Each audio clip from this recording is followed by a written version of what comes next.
आज हमास ने इजराइल के खिलाफ बहुत सख्त और बड़ी चेतावनी जारी की है, जिसके बाद इजरायली पीएम नेतन्याहू बुरी तरह बौखला गया है। दरअसल हमास ने कसम खाई है कि अब इजराइल पर किसी भी हाल में रहम नहीं किया जाएगा। जिस तरह ईरान ने इजराइल को मुसलसल दहलाया है, अब उसी तरह हमास भी इजरायली फौज को रूटीन के मुताबिक हलाक करेगा। हमास के तर्जुमान अबू उबैदा ने कहा कि इजरायली हुकूमत इजरायली फौजियों के तब तक जनाजे उठाएगी जब तक गजा में उनका जुल्म खत्म नहीं हो जाता।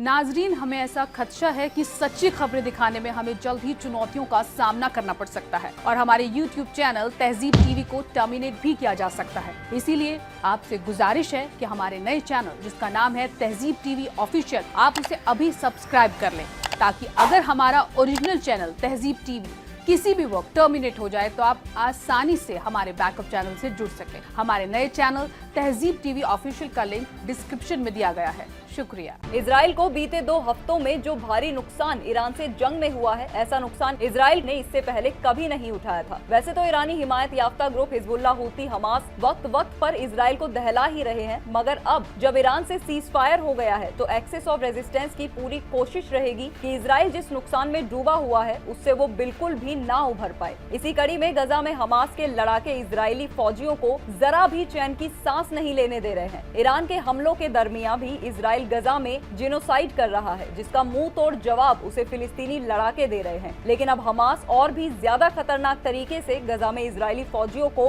पानी पिला रहा है। बीते दिनों हमास ने गजा में इजरायली फौज की कई यूनिट्स पर ताबड़तोड़ घातक हमले कर दिए, जिसमें 7 इजरायली फौजी हलाक और 17 से ज्यादा जख्मी हो गए थे। इसी को लेकर अब हमास की तरफ से इजराइल के खिलाफ बड़ी और सख्त चेतावनी जारी हुई है। प्रेस टीवी के मुताबिक हमास ने इजरायली फौज पर हमला जारी रखने की कसम खाई है। हमास की ये वार्निंग इसकी आर्म्ड विंग इज्जतदीन अल कस्साम ब्रिगेड के तर्जुमान अबू उबैदा की तरफ से आई है। उन्होंने कहा, जब तक इजराइल हमारे लोगों के खिलाफ जालिमाना जंग जारी रखेगा, तब तक इंशाअल्लाह दुश्मन इजरायली फौजियों के जनाजे और लाशें उठाना इजराइल के लिए एक रूटीन बना रहेगा। गजा में इजरायली फौजियों की हलाकतों को लेकर अबू उबैदा ने इस ऑपरेशन को बहादुरी और हिम्मत का बेहतरीन कदम कहा। उन्होंने कहा, हमारे लड़ाके बहादुरी और हिम्मत की गैर मामूली मिसाल पेश कर रहे हैं। गजा में इजरायली फौज पर नए हमले इतिहास की जिंदा तस्वीरें हैं, जो साबित करती हैं कि हमारे लोगों की आजादी के फौजी जदीद दौर से सबके साहसी और बलिदानी हैं। हालिया मौत की तादाद मार्च के बाद से गजा पट्टी में इजरायली फौज के लिए एक दिन में हुए सबसे बड़ा नुकसान है। हमास के तर्जुमान ने इजराइल को साफ तौर पर ये बता दिया है कि इजरायली फौजी